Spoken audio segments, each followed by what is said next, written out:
Your mom and dad are really sick. You have to come back home right away. I begged Tyler to help, but he was mean. He said, I'm busy with my friends. Deal with it yourself. You're probably making it sound worse than it is, right? I gotta go. I tried to talk to him again, but he hung up on me. 2 weeks later, when Tyler got home, I told him, they're both gone. Their funerals are done. Tyler looked shocked and confused. What do you mean both? Are you joking? He asked me, scared. No joke. I called you 2 weeks ago about your mom and dad being very sick, I told him. But why didn't you tell me earlier? Tyler was speechless. My name is Jessica Atkins.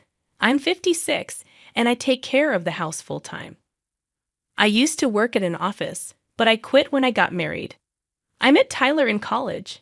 I joined the tennis club because a friend asked me to. I didn't know how to play. I just wanted to have fun. But Tyler, who was in charge, was serious about tennis. He'd get mad if you couldn't keep up during practice.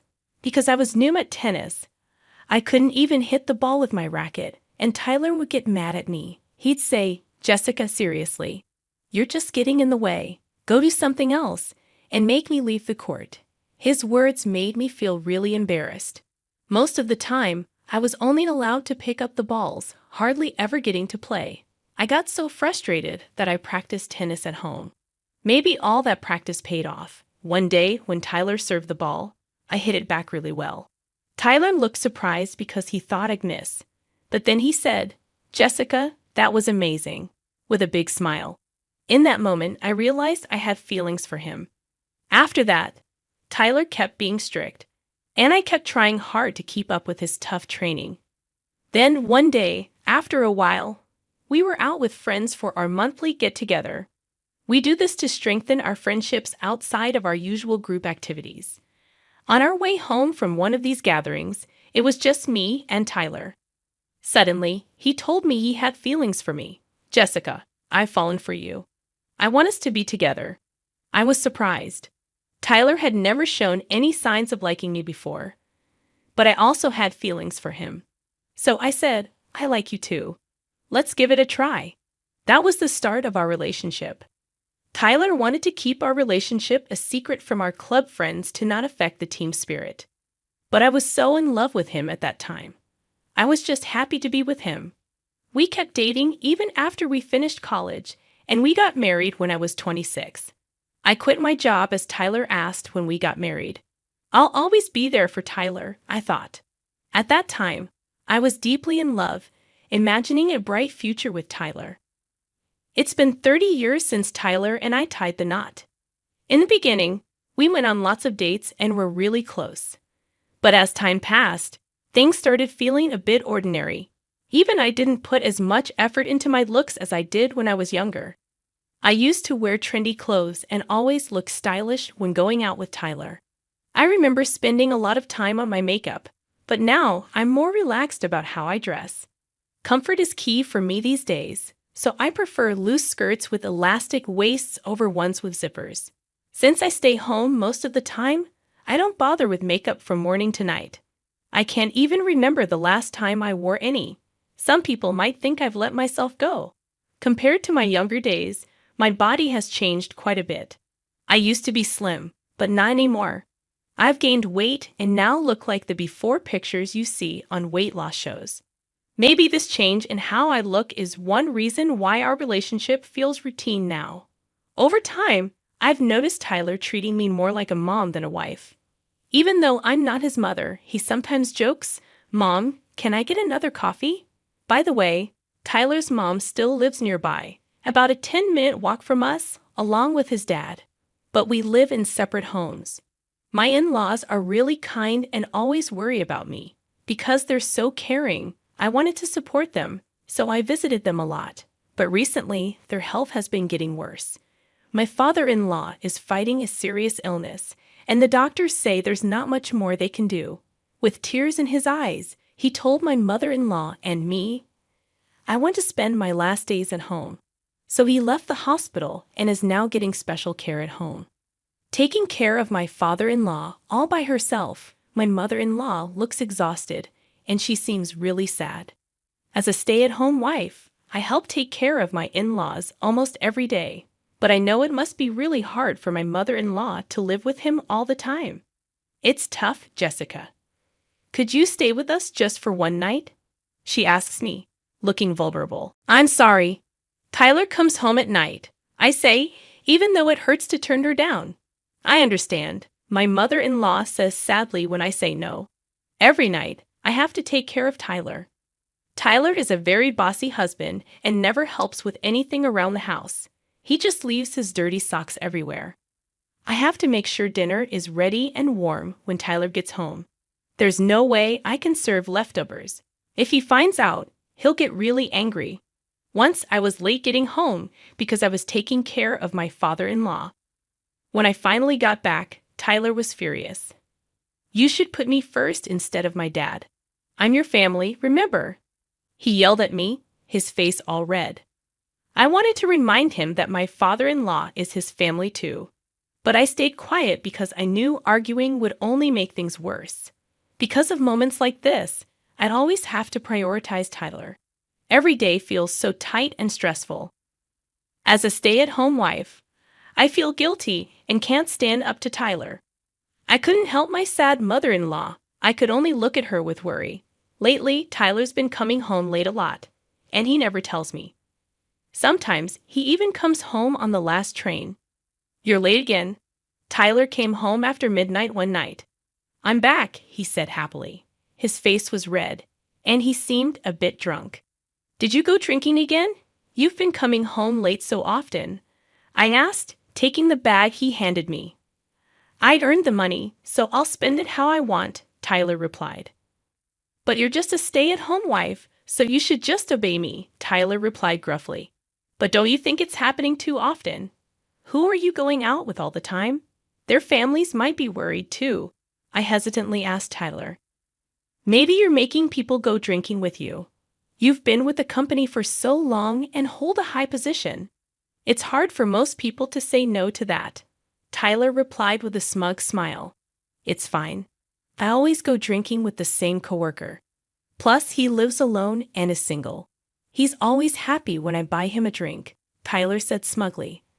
I couldn't say anything back. Being a stay-at-home wife without much say in things, I had an idea and decided to talk to Tyler about it.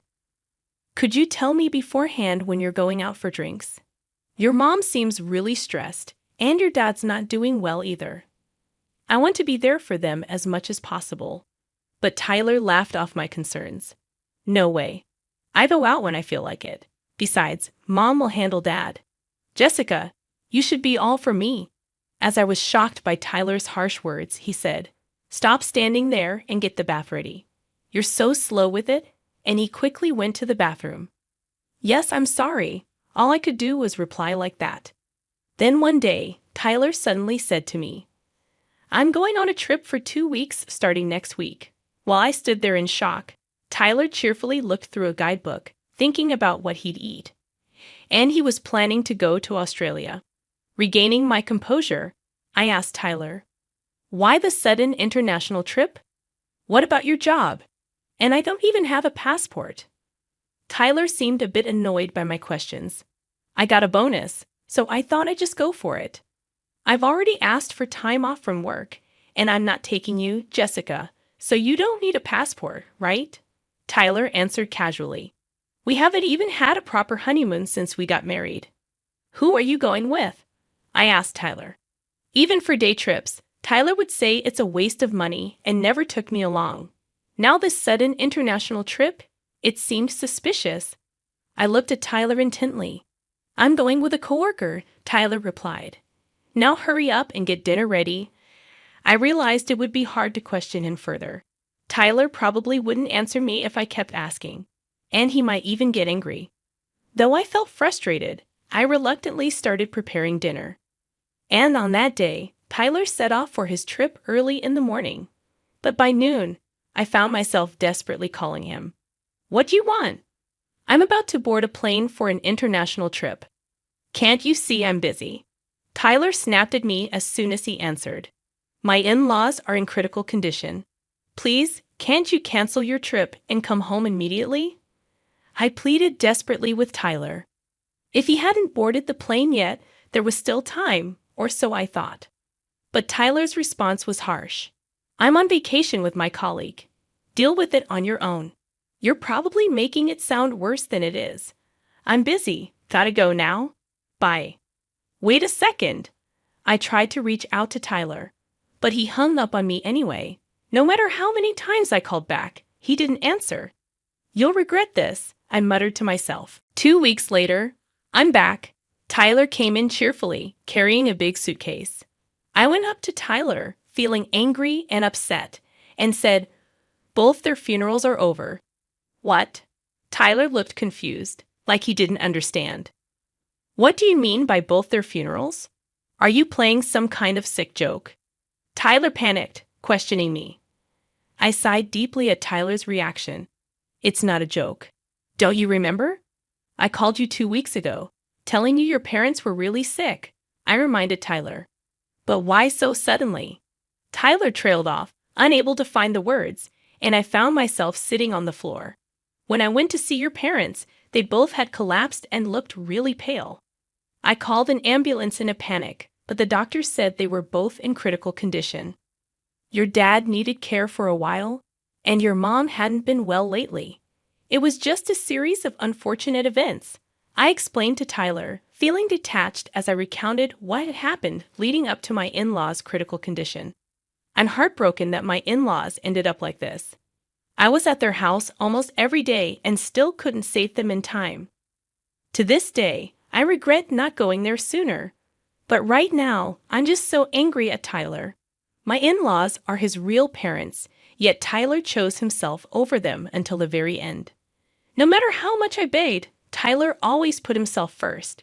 Remembering the tired look on my mother-in-law's face just makes me even angrier at Tyler, I said to Tyler, who remained silent with a grim expression. He probably can't accept what happened. I decided to confront Tyler further. It's your fault, isn't it? Choosing a trip with your colleague over your own parents. Did you have a good time on your vacation? I asked Tyler, trying to hide my anger with a sly smile. But Tyler just stayed silent. So I decided to poke a little further. Well, I guess going on a trip with your lover is fun, right? But 2 weeks seems a bit long. When I said that, Tyler, almost resigned, started to speak. You knew? Yeah, I've been seeing Baker from work. She's over 10 years younger than you, and she's been comforting me. It was clear that Tyler was indeed having an affair. His recent late nights were probably because of this Baker. As I remained silent, Tyler, thinking I had accepted his confession, continued to talk. Baker is nothing like you. She's slim, beautiful, and she has a job. You don't compare to her. Tyler was obviously proud of himself. Not bothered at all. I responded casually. He seemed to forget that he had asked me to become a stay-at-home wife after we got married. Then, as if he had an idea, Tyler made a suggestion. Exactly. Now that my parents are gone and there's no one to object, we can get a divorce and I can live here with Baker. So, leave right now. I was shocked by Tyler's words.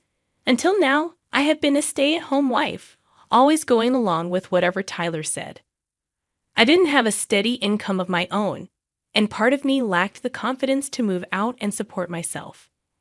But after seeing Tyler prioritize a trip with his mistress over his critically ill parents, I didn't want to stay with him anymore. Fine, I'll leave right now. Goodbye, and with that, I packed a few essentials and left the house. A week later, I found myself staying at a budget motel. My husband Tyler called my cell phone. Hello? As soon as I picked up, Tyler spoke up. I can't find the checkbook at home. He sounded really panicked. But I left all the statements under Tyler's name at the house. That includes the bank book where Tyler's salary is deposited. The only checkbook I took is in my name. Did you check properly? As soon as I said that, Tyler shouted, It's the checkbook in your name. That account had a pretty good amount of money, right? It's joint property, so half of it's mine, isn't it? After spending recklessly on trips and such, I couldn't believe Tyler was now talking about joint property. Holding back a heavy sigh, I calmly replied, The money in that checkbook is from gifts I received from my family and savings from when I was single. So it doesn't count as joint property. You know that. Tyler, sounding frantic, responded, "That's a problem. I nearly spent all of my last month's salary and bonus on the overseas trip. I thought I could cover the shortfall in our living expenses by withdrawing from your account. Up until now, I'd kept my checkbook in a drawer where Tyler could easily see it. I had no intention of hiding it from Tyler, so he must have seen the balance. I've moved out, Tyler, so I have no idea about your living expenses. Maybe ask for an advance on your paycheck." I firmly declined Tyler's request. Then, just to give Tyler a heads up, I added, "By the way, there's hardly any inheritance from your parents. They were living on their pensions, and with the cost of your father's care, they were barely getting by. And he better clear out their rented apartment soon, or you'll be paying rent every month." My in-laws have been living in a rented apartment, barely making ends meet with the rent and the cost of caring for my father-in-law.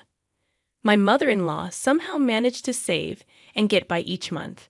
I reckon my mother-in-law had her share of worries and stress.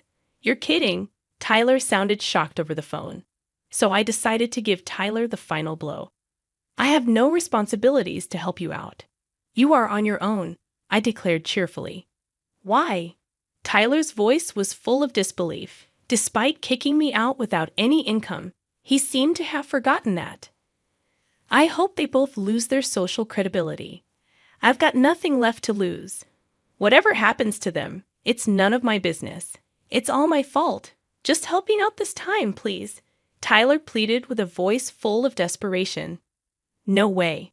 You're going to regret this big time." I told him that and ended the call with Tyler. Tyler and I eventually went through with the divorce. Initially, Tyler resisted, mainly due to financial concerns, but he eventually caved in and signed the divorce papers after persuasion from my lawyer. Tyler always acted tough around me and my in-laws, but seemed submissive around others. He was all talk and no action, unable to stand up to a professional like my lawyer. Our properties were divided equally, thanks to my lawyer's efforts. Tyler had almost depleted his savings on a trip with Baker, so he was strapped for cash. My lawyer predicted Tyler would be uncooperative, but in the end, I was satisfied with the outcome. As for what happened afterward, it appears Tyler is struggling to make ends meet, living from one paycheck to the next. He has additional expenses like clearing out my in-laws' rental apartment and paying rent. Moreover, he was dumped by Baker after their affair was exposed.